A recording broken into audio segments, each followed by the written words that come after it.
रियाज Mohammad arms institute की SST की online classes में आपका स्वागत करता हूं। जैसा कि अपन अपना कल पेपर होने वाला है एसएसटी का, तो उसके बारे में कुछ इम्पोर्टेंट क्वेश्चन चल रहे हैं अपन के।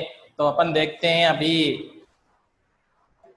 भारतीय जो राष्ट्रवादी जो आंदोलन था उसके दौरान 1919 से लेकर के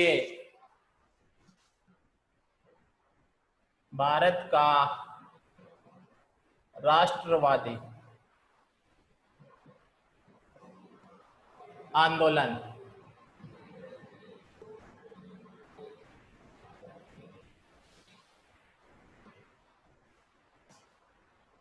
1919 से लेकर के 1947 तक जितनी भी घटनाएं हुई थी उन घटनाओं के बारे में अपन पढ़ेंगे। तो इसमें पहला देखें यहाँ पे रॉलेट एक्ट।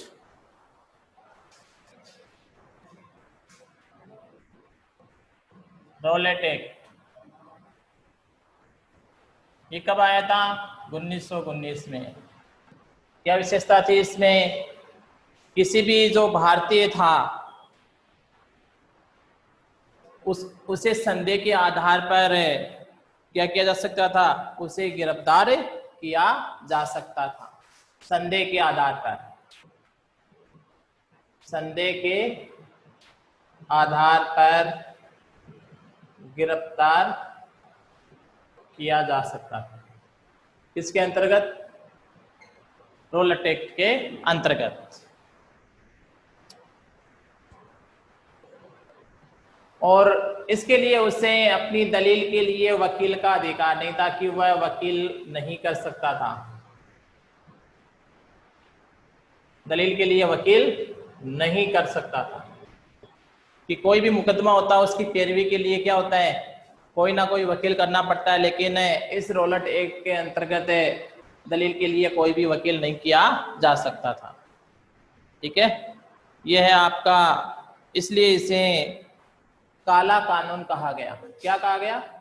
काला कानून की संज्ञा दी गई। इसके बाद में देखिए यहाँ पे दूसरा जो आंदोलन है उसका नाम है जलियांवाला बाग हत्याकांड।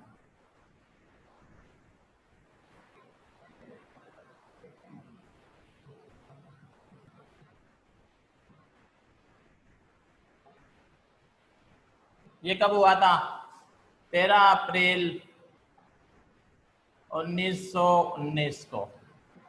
ठीक है, पंजाब का जो अमृतसर शहर है उसमें ये हुआ था। और किसके विरुद्ध? ये जो आपका रॉलेट एक्ट है इसके विरुद्ध। रॉलेट एक्ट के विरुद्ध, रॉलेट एक्ट के विरुद्ध ये हुआ था। जलियांवाला बाग में एक सभा आयोजित की गई थी कि ये जो रॉलेट एक्ट था इसके विरुद्ध, इसमें क्या की गई थी? एक जलियांवाला बाग में एक सभा की गई थी। जनरल डायर क्या करता है इसमें? अपने सैनिकों सहित। कौन?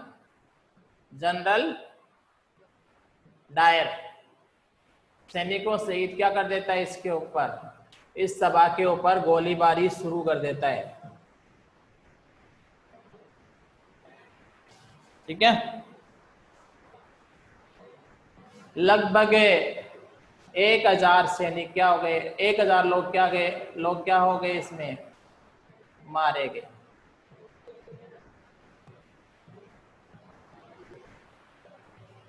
बेकसूर लोगों के ऊपर जनरल डायर के सैनिकों ने क्या शुरू कर दी? गोलीबारी शुरू कर दी। इसमें 1000 लोग मारे गए। इसमें स्त्री, पुरुष और बच्चे ये सभी शामिल थे। आपसे ऐसा भी पूछ लिया जाता है कि जलियांवाला जो बाग हत्याकांड है उसके लिए दोषी व्यक्ति कौन है? तो दोषी कौन है? इसका महत्वपूर्ण दोषी व्यक्ति जनरल डायर है। जनरल डायर ये इसका दोषी व्यक्ति। ठीक है, ये दो आंदोलन। अगला देखें यहाँ पे असहयोग आंदोलन।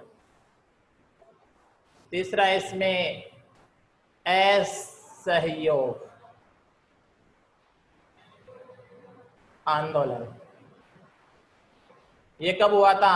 1920 में शुरू हुआ। और कौन है इसके सूत्रपात?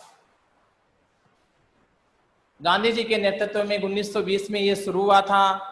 इस आंदोलन में 30,000 व्यक्ति जेल में गए। कितने लोग? 30,000 व्यक्ति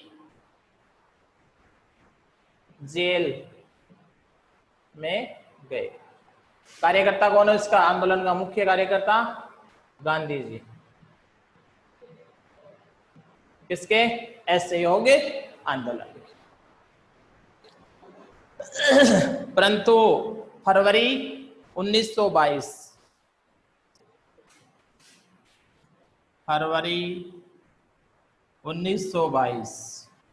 को एक कांड होता है जिसको चौरी चौरा कांड के नाम से जाना जाता है। ये जो घटना हुई चौरी चौरा कांड हो गया। इसके कारण गांधी जी को ये जो आंदोलन चल रहा था उनका असहयोग आंदोलन, इसको वापस लेना पड़ा। किसके कारण? इसके कारण वापस इसको स्थगित करना पड़ा। कौन से आंदोलन को? इसी असहयोग आंदोलन को। अगला देखिए यहाँ पे चौथा, साइमन कमीशन। चौथा है इसमें साइमन कमीशन।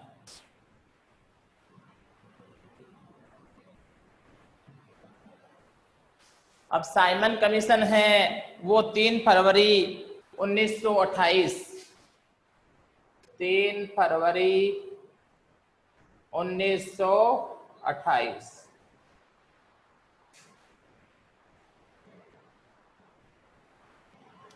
जब ये साइमन कमीशन कहाँ होता है? बंबई पहुंचता है। कब पहुंचता है? 3 फरवरी 1928 को ये बंबई पहुंचता है। कौन? Simon commission. तो इसका क्या किया गया था? भारतीय लोगों के द्वारा घोर विरोध किया गया। क्या किया गया? इसका विरोध किया गया।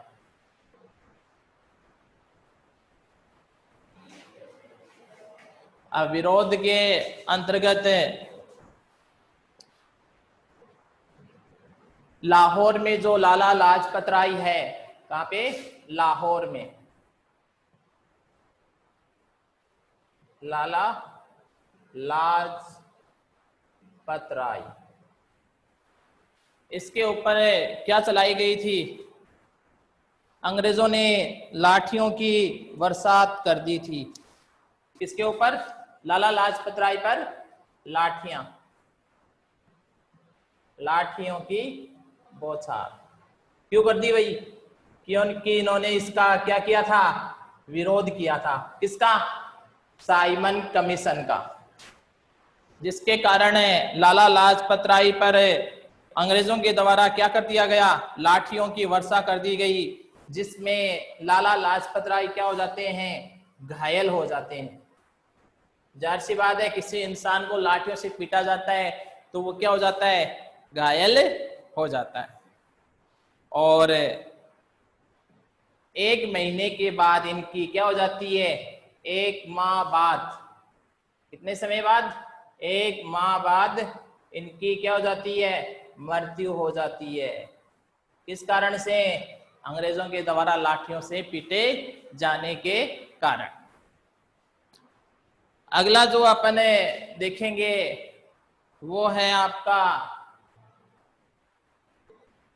सविनय अवज्ञा आंदोलन।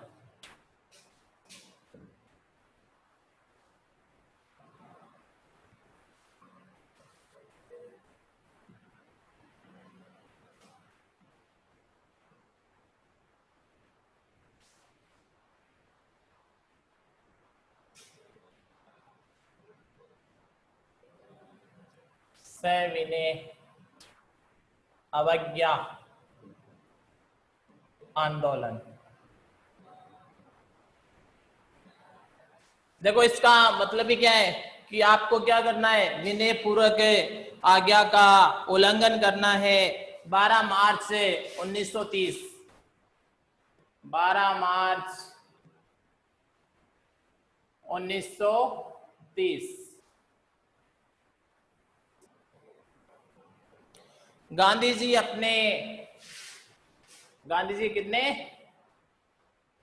गांधी जी अपने 78, कितने 78, 78 साथियों के साथ साबरमती आश्रम, कहां से, आपका जो साबरमती आश्रम है वहां से, साबरमती आश्रम से ये जाते हैं कहां, दांडी नामक स्थान पर, दांडी नामक स्थान पर। साबरमती से कहां चल जाते हैं, दांडी नामक स्थान पर चले जाते हैं। अब वहां दांडी जाकर के ये क्या करेंगे, जो अंग्रेजों के द्वारा नमक बनाया जा रहा था उस नमक कानून को उन्होंने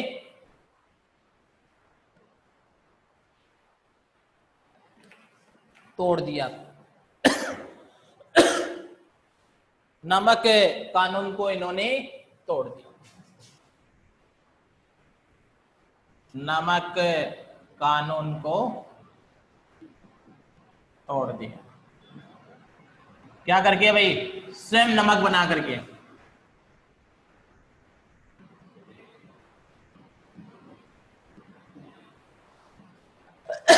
अपने 78 साथी के साथ स्वयं क्या करते हैं, नमक बनाते हैं और इस नमक कानून को इन्होंने तोड़ दिया। और ये आंदोलन क्या हुआ, तेजी से संपूर्ण भारत में फैल गया। संपूर्ण भारत में ये आंदोलन क्या हो गया, फैल गया। यहां से अक्सर जब पूछा जाता है गांधी जी की दांडी यात्रा के बारे में आप क्या समझते हो, तो गांधी जी की दांडी यात्रा है उसको भी आपको इसी हिसाब से बताना है कि गांधी जी साबरमती आश्रम से दांडी नामक स्थान पर अपने 78 साथियों के साथ गए थे और समुद्र का जो पानी है उसको उबाल करके नमक बनाया था और इस प्रकार से नमक कानून को तोड़ा था। और ये जो घटना है ये संपूर्ण भारत में फैल गई थी कि गांधी जी ने क्या किया है, नमक बनाया और जो नमक कानून पर एकाधिकार किसका था, अंग्रेजी शासन का था, उस शासन का जो कानून है उसको तोड़ दिया।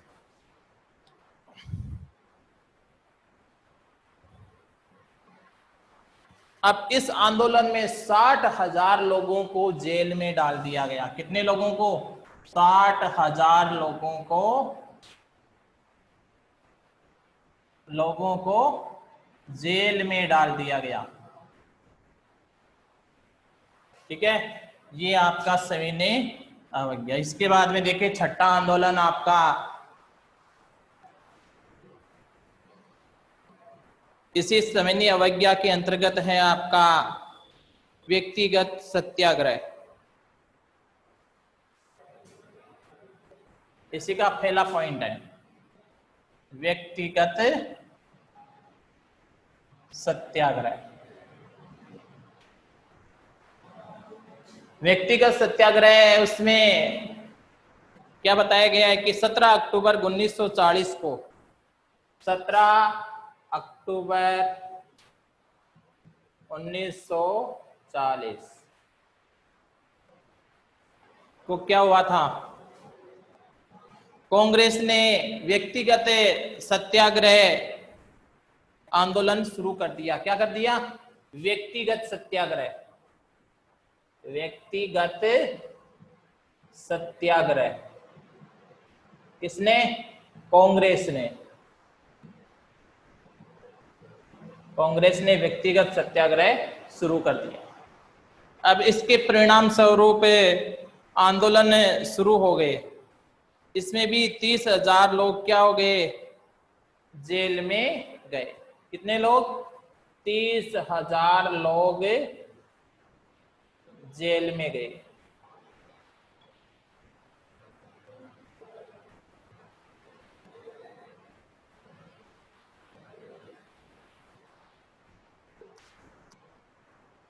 इसके बाद में आप देखें भारत छोड़ो आंदोलन।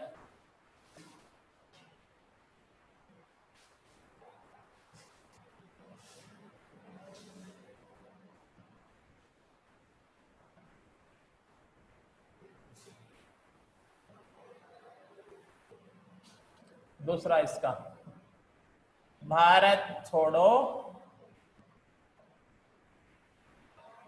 आंदोलन।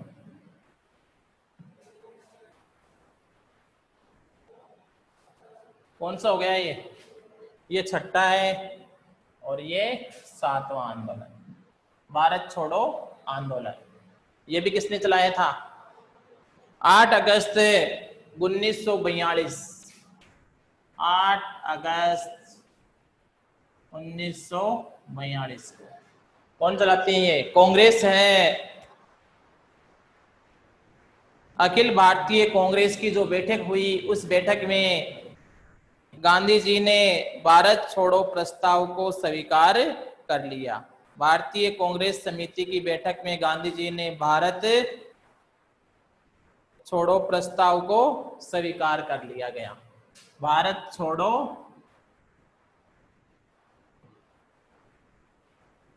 प्रस्ताव को क्या किया गया? स्वीकार किया गया। इसमें जो कांग्रेस की अखिल भारतीय जो कांग्रेस समिति है, उसकी बैठक में गांधी जी ने ये भारत छोड़ो प्रस्ताव को स्वीकार कर लिया। अब गांधी जी ने क्या कहा? करो या मरो। गांधी जी ने यहाँ पे एक नारा दिया था। गांधी जी ने क्या कहा था? करो या मरो। या तो आप देश के लिए काम करो या फिर मर जाओ।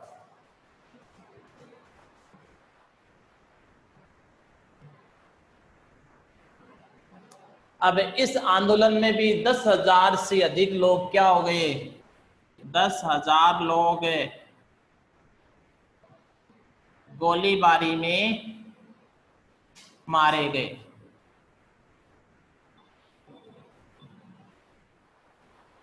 गोलीबारी में मारे गए। ये आपके 7 आंदोलन बताए मैंने। अखिल भारतीय जो राष्ट्रवादी आंदोलन था 1919 से लेकर के 1947 तक, इसमें आपने रोलर एक्ट के बारे में पढ़ा, जलियांवाला बाग हत्याकांड के बारे में पढ़ा, असहयोग आंदोलन, साइमन कमीशन, सविनय अवज्ञा आंदोलन, व्यक्तिगत सत्याग्रह और भारत छोड़ो आंदोलन। अब अपन देखते हैं राजस्थान के जनजातीय आंदोलन।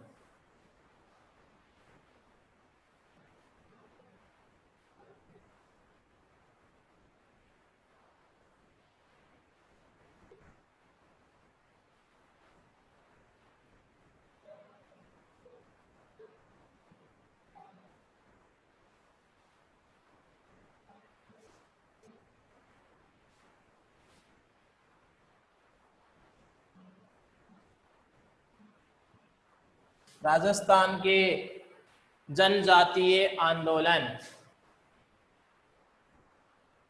राजस्थान के जनजातीय आंदोलन।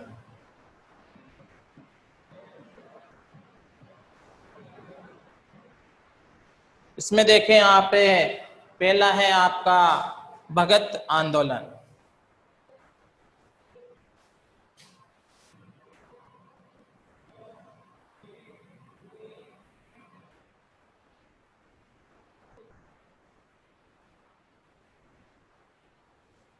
इस भगत आंदोलन के बारे में देखें जरा, कल भी बताया था मैंने इसके बारे में। भीलों के सामाजिक और नैतिक उत्थान के लिए भगत आंदोलन किसके लिए चलाया गया? भीलों के नैतिक व सामाजिक उत्थान के लिए यह आंदोलन चलाया गया था। किसने चलाया था?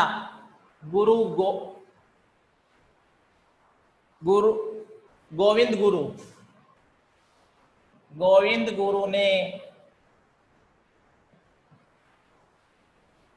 समसभा, समसभा की स्थापना की थी।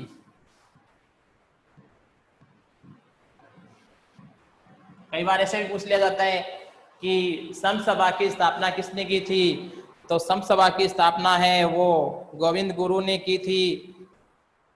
हिंदू धर्म के दाय और उन्होंने क्या किया था, हिंदू धर्म के दायरे को बनाए रखने के लिए, हिंदू धर्म का जो दायरा है, हिंदू धर्म का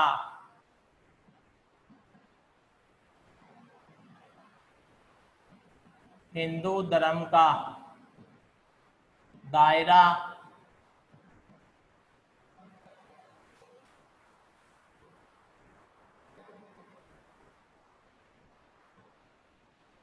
बनाए रखने के लिए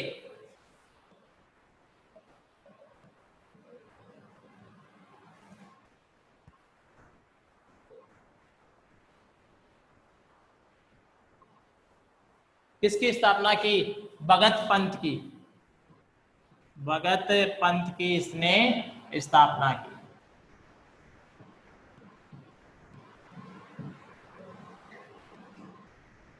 हिंदू धर्म का दायरा बनाए रखने के लिए भगत पंथ की इसने स्थापना की, जिसके अंतर्गत क्या होता था, हिंदू धर्म का एक जो निश्चित दायरा है वो निश्चित निर्धारित कर दिया गया।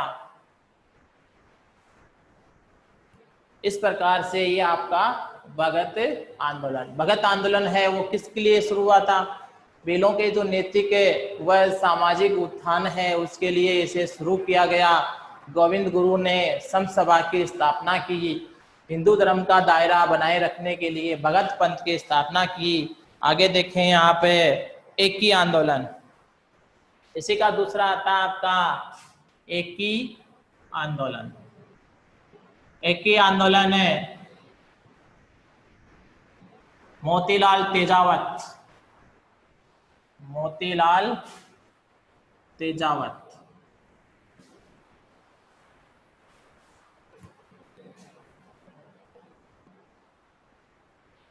ये क्या थे, मोतीलाल तेजावत एक जनजातीय नेता थे। जनजातीय जो जनजाति थी उस जनजाति के उत्थान के लिए और सामाजिक, नैतिक और सामाजिक उत्थान के लिए कार्य करते थे। भीलों और गरासियों को, दो जातियों को इन्होंने शामिल किया, भीलों और गरासियों को, भीलों व गरासियों, भीलों व गरासियों को इसमें क्या किया गया, शामिल किया गया। कौन से आंदोलन में, इस जनजातीय आंदोलन में किसने, मोतीलाल तेजावत ने भीलों और गरासियों को शामिल किया। और एक आंदोलन का जो रूप है वो शुरू कर दिया, किसके खिलाफ, सामंतों और शासकों के खिलाफ, सामंतों शासकों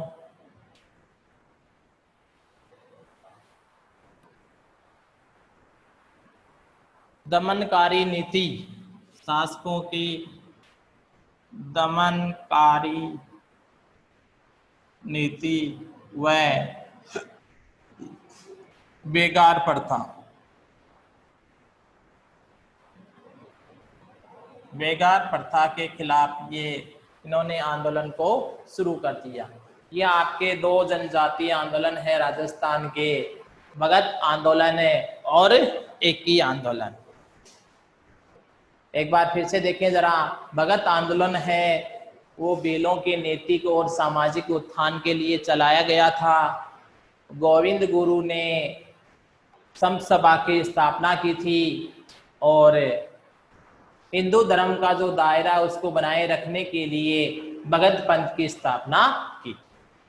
इसके अलावा गोविंद गुरु ने मानगढ़ की जो पहाड़ी है वहां पे क्या की थी, सभा की थी, किसके लिए, यही जो अत्याचार होते थे जनजातियों पे, इस अत्याचार के विरुद्ध तो वहाँ पे क्या की थी, अंग्रेजों द्वारा गोलीबारी शुरू कर दी गई थी और उसमें कई लोग मारे गए थे। ठीक है, ये आपका है भगत आंदोलन। एक ही आंदोलन है वो मोतीलाल तेजावत ने शुरू किया था। ये स्वयं भी एक जनजातीय नेता थे। इन्होंने भीलों और ग्रासियों को अपने संगठन में शामिल किया। सामंतों शासकों की जो दमनकारी और बेगार प्रथा है उसके खिलाफ अपना आंदोलन जारी रखा। इसके बाद में अपन देखेंगे राजस्थान के किसान आंदोलन।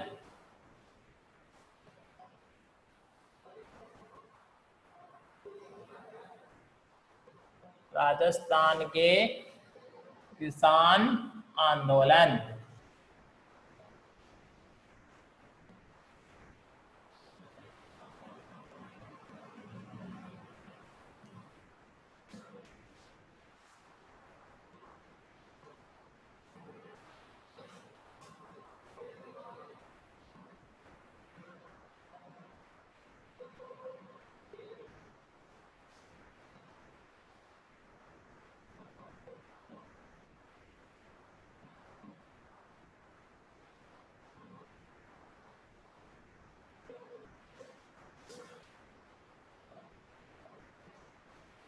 पहला देखें इसमें बिजोलिया किसान आंदोलन। बिजोलिया जागीरदार किशन सिंह ने, बिजोलिया का जागीरदार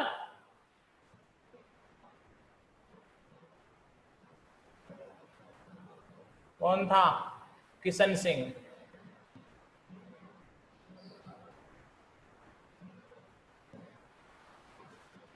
बिजोलिया जो किसान आंदोलन है उसका जो जागीरदार है किशन सिंह ने किसानों पर 84 प्रकार की लाग बागें लगा दी। कितने प्रकार की किसानों पर?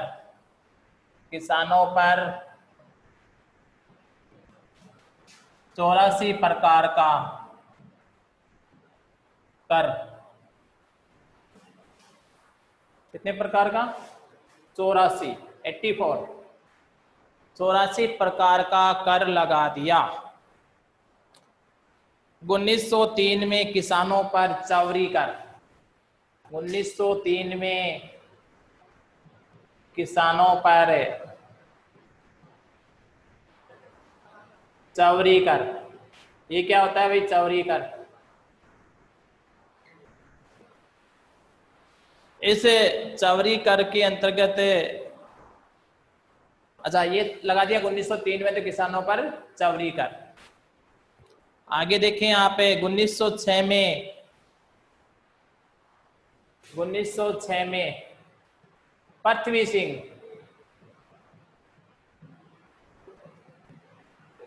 पृथ्वी सिंह ने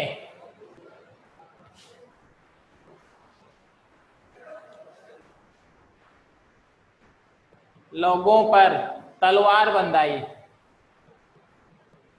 तलवार बंधाई।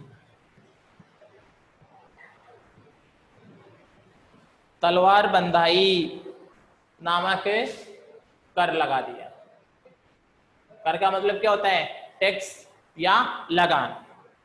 ये लगा दिया गया।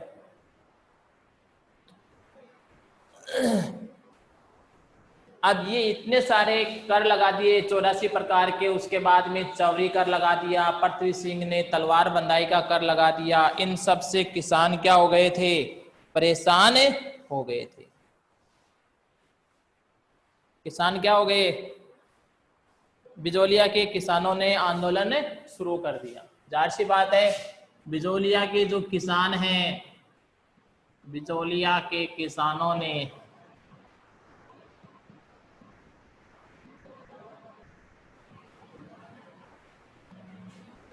आंदोलन शुरू कर दिया।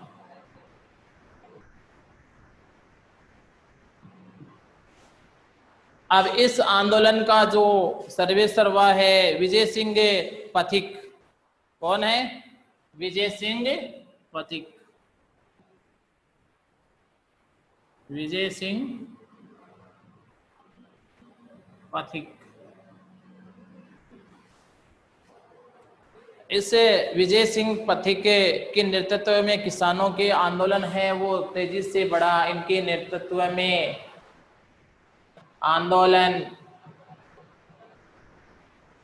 तेजी से बढ़ा। क्या हुआ? ये आंदोलन तेजी से बढ़ा। किसके नेतृत्व में? विजय सिंह पथिक के नेतृत्व में। अंत में 1922 में क्या हुआ? 1922 में किसानों के जो कर थे, कितने प्रकार के? 35 जो लागतें हैं उनको क्या कर दिया गया? माफ कर दिया गया। 35 लागतों को माफ कर दिया गया।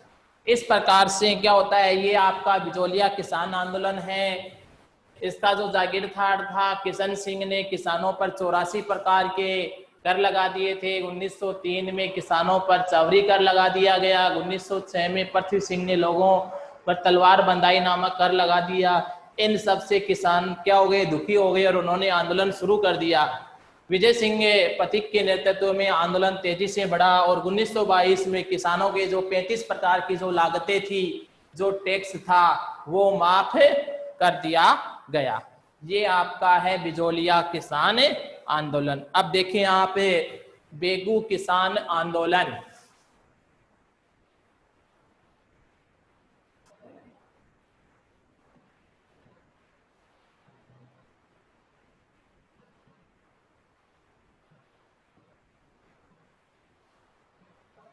जितने भी किसान आंदोलन थे वो क्यों हुए थे? किसानों पर लागतें बढ़ा दी गई थी, टैक्स बढ़ा दिए गए थे तरह तरह के, और किसानों को क्या किया जाने लगा? शोषण किया जाने लगा। इन्हीं के खिलाफ किसानों ने क्या किया था? आंदोलन शुरू किए थे और अपने जो लागतें, जो कर है, उसमें छूट पाई थी। बिजोलिया किसान आंदोलन से जाहिर सी बात है बेगू किसान आंदोलन किसके प्रेरणा स्रोत है? बिजोलिया किसान आंदोलन का। जैसे बिजोलिया किसान आंदोलन के बारे में सुनते हैं तो बेगू के जो किसान हैं वो भी क्या कर देते हैं? प्रेरित होकर के 1921 में ये अपना आंदोलन शुरू कर देते हैं। किससे प्रेरित होकर के? बिजोलिया के किसान आंदोलन से। बिजोलिया के किसान आंदोलन से ये प्रेरित हुए और इन्होंने 1921 में क्या कर दिया? आंदोलन शुरू कर दिया।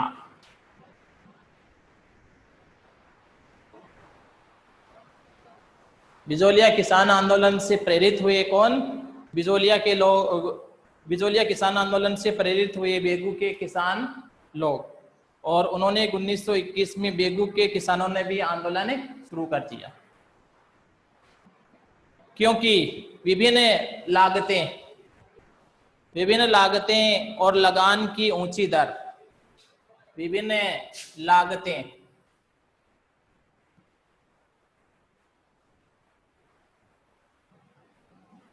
लगान की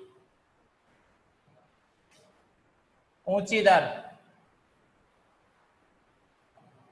एक तो क्या है? विभिन्न प्रकार के जो टैक्स हैं, जो कर किसानों पर लगाए जाने वाले जो लगान हैं वो बढ़ा दिए गए, और उनकी जो रेट है वो क्या कर दी गई? ऊंची कर दी गई, जिसके परिणाम स्वरूप किसानों ने क्या किया? जागीरदारों के अत्याचारों के कारण बेगू के किसानों में घोर असंतोष व्याप्त हो गया। जागीरदारों के खिलाफ।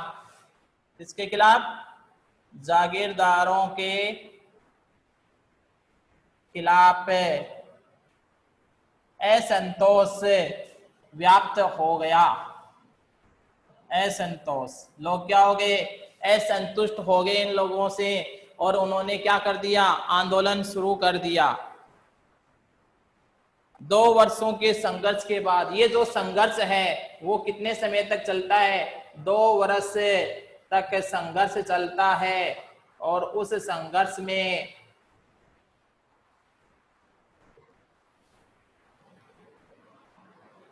2 वर्षों के बाद बेगू के जो जागीरदार हैं उनको क्या होना पड़ा? जागीरदारों को झुकना पड़ा। किसके सामने? किसानों के सामने। और उनका जो लागत है, जो कर है वो बढ़ा हुआ था, उसको क्या करना पड़ा? कम करना पड़ा, या किसानों की मांगों को स्वीकार करते हुए उनसे समझौता कर लिया गया। किसानों की मांगों को क्या किया गया? किसानों की मांगों को स्वीकार किया गया।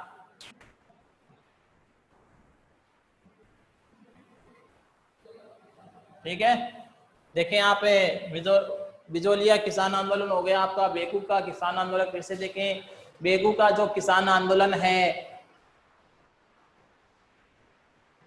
बिजोलिया का जो किसान आंदोलन से प्रेरित होकर के बेगू का किसान आंदोलन शुरू हुआ। कब हुआ था? 1921 में ये बेगू का किसान आंदोलन शुरू हो गया।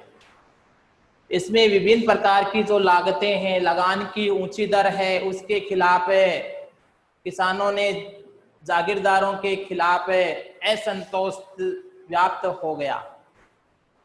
और ये जो किसानों के और जागीरदारों के बीच जो संघर्ष है वो 2 वर्ष तक चलता है। जागीरदारों को क्या होना पड़ता है? अंत में झुकना पड़ता है और किसानों की जो मांगे हैं वो स्वीकार करनी पड़ती है।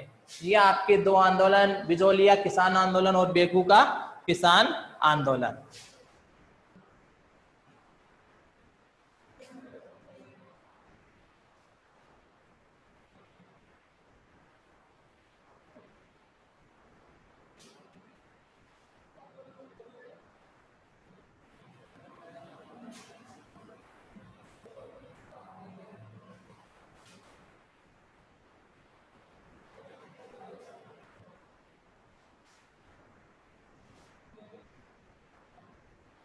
संसद के बारे में आपको मैंने पिछले वाली क्लास में भी बताया था कि संसद के जो सदन है उनका संगठन, लोकसभा और राज्यसभा का संगठन भी बताया था, उसकी शक्तियां भी बताई थी। आज अपन संसद की जो शक्तियां उसको मैं फिर से बता देता हूं आपको।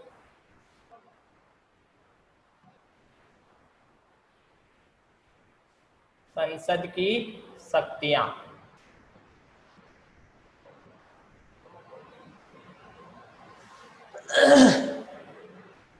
पहले संसद की शक्तियों को पढ़ने से पहले संसद को पढ़ना अपन को क्या है? समझना जरूरी है।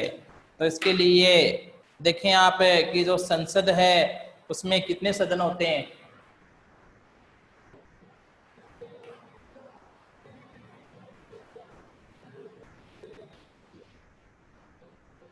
संसद में 2 सदन होते हैं, लोकसभा और राज्यसभा। लोकसभा स्थायी अस्थायी सदन होता है, जबकि राज्यसभा स्थायी सदस्य सदन होता है। लोकसभा का कार्यकाल वो 5 वर्ष का होता है, या फिर जब तक प्रधानमंत्री और उसकी मंत्रिपरिषद विश्वास मत रहता है तब तक वो बने रहते हैं।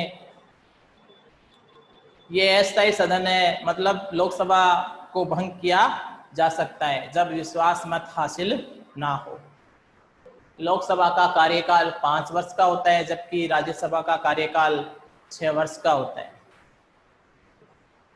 लोकसभा का जो सदस्य बनने के लिए है 25 वर्ष उम्र होनी चाहिए, जबकि राज्यसभा का सदस्य बनने के लिए उम्र 30 वर्ष होनी चाहिए। ये तो है सामान्य सी जानकारी। अब देखें आप संसद की शक्तियों में विधायी शक्ति। पहली है आपकी विधायी शक्तियां।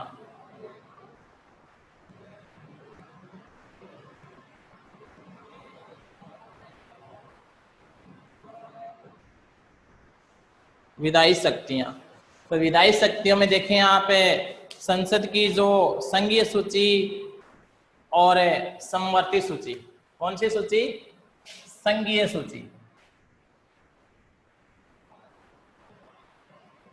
संघीय सूची और समवर्ती सूची।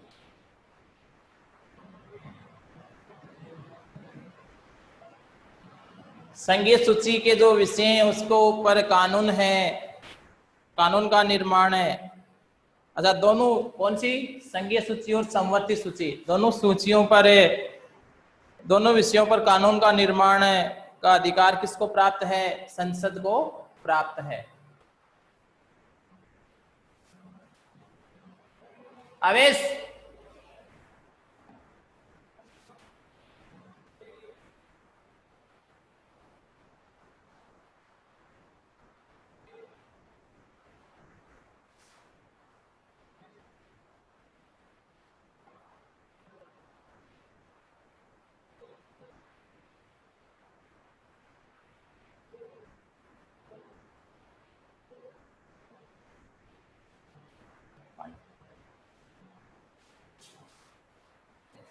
संघीय सूची और समवर्ती सूची पर जो कानून है वो संघीय सूची, संसद को संघीय सूची और समवर्ती सूची के जो विषय हैं उन पर कानून बनाने का अधिकार प्राप्त है। क्या बनाने का? कानून बनाने का अधिकार किसको प्राप्त है?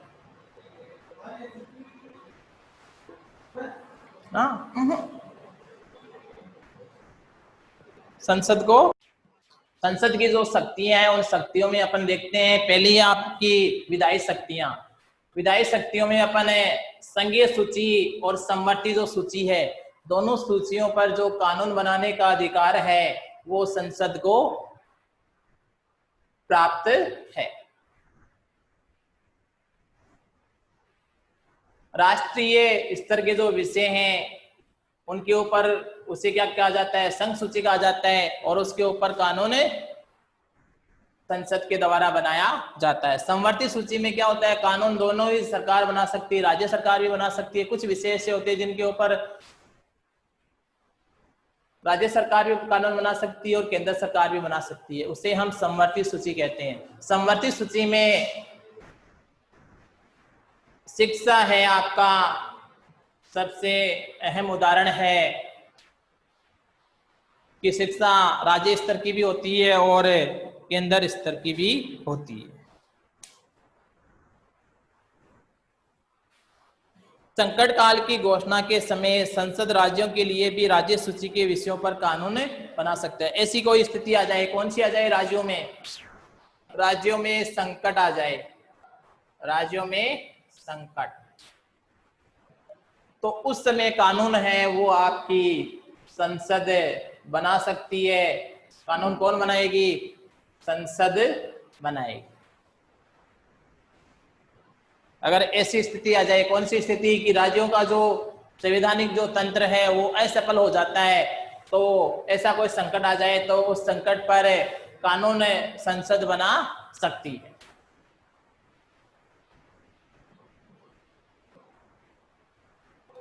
सामान्य काल में कुछ विशिष्ट परिस्थितियां संसद को राज्य सूची के विषयों पर कानून बनाने का अधिकार प्रदान किया गया। इसके अतिरिक्त जो संघीय क्षेत्रों के लिए संसद के जो सभी विषय हैं उन विषयों पर भी संसद को कानून बनाने की शक्ति प्राप्त है। अगला देखें आप, ये तो हो गया आपका संसद की विधायी शक्तियां। दूसरा देखें आपकी वित्तीय शक्तियां। वित्तीय शक्तियां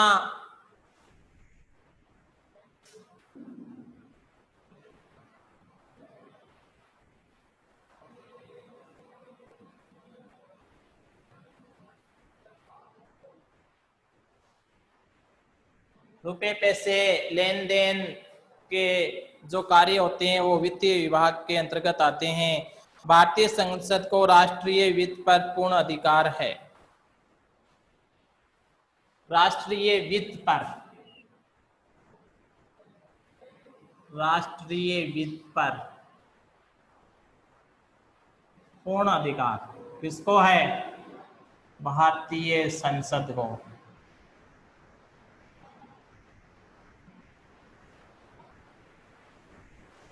इसके अलावा जो प्रतिवर्ष का आय व्यय है, प्रतिवर्ष आय व्यय, जिसको अपन बजट के नाम से भी जानते हैं, वो कार्य भी किसके द्वारा किया जाता है? संसद के द्वारा किया जाता है।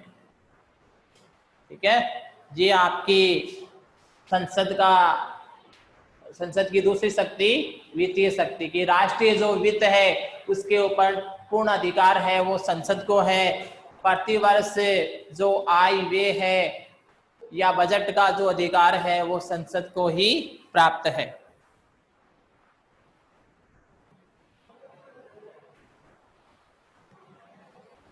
तीसरा देखें, संविधान में संशोधन की शक्ति।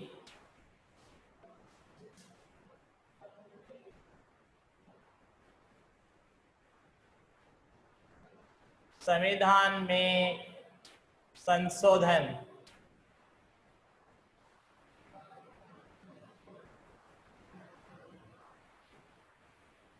संविधान में संशोधन करना है तो उसकी जो शक्ति है वो भी आपकी संसद को ही प्राप्त है। कैसे?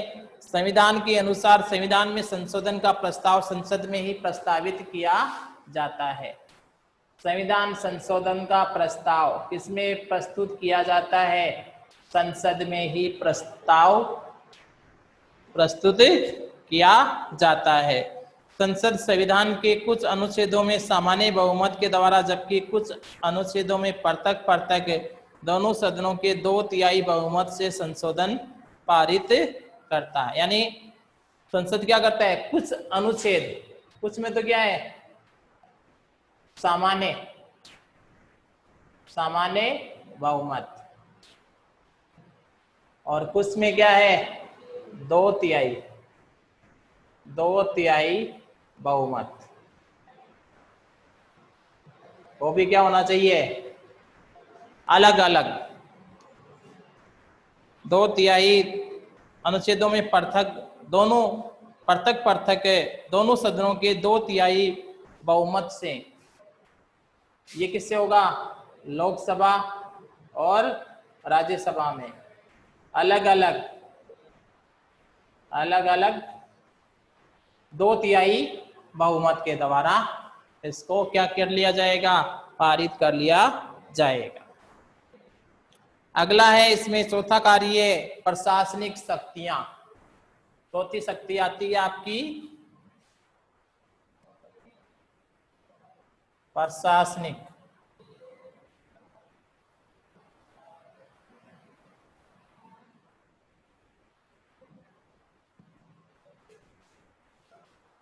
प्रशासनिक शक्तियां, तो देखें प्रशासनिक शक्तियों में क्या होता है? संघीय कार्यपालिका संसद के प्रति क्या होती है? संघीय कार्यपालिका संसद के प्रति उत्तरदायी होती है। संसद के प्रति उत्तरदायी संघीय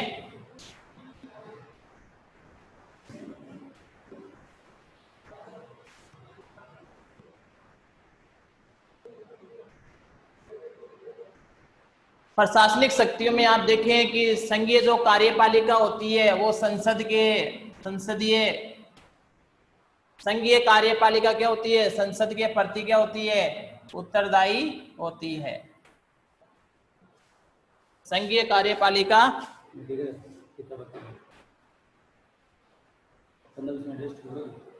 आधी घंटा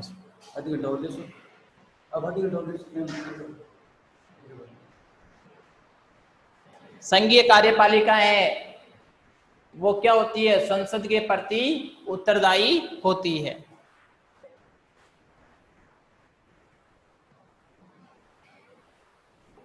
मंत्रिमंडल केवल उसी समय तक अपने पद पर रह सकता है। ये जो मंत्रिमंडल है वो तब तक ही बना रहता है जब तक उसे क्या होता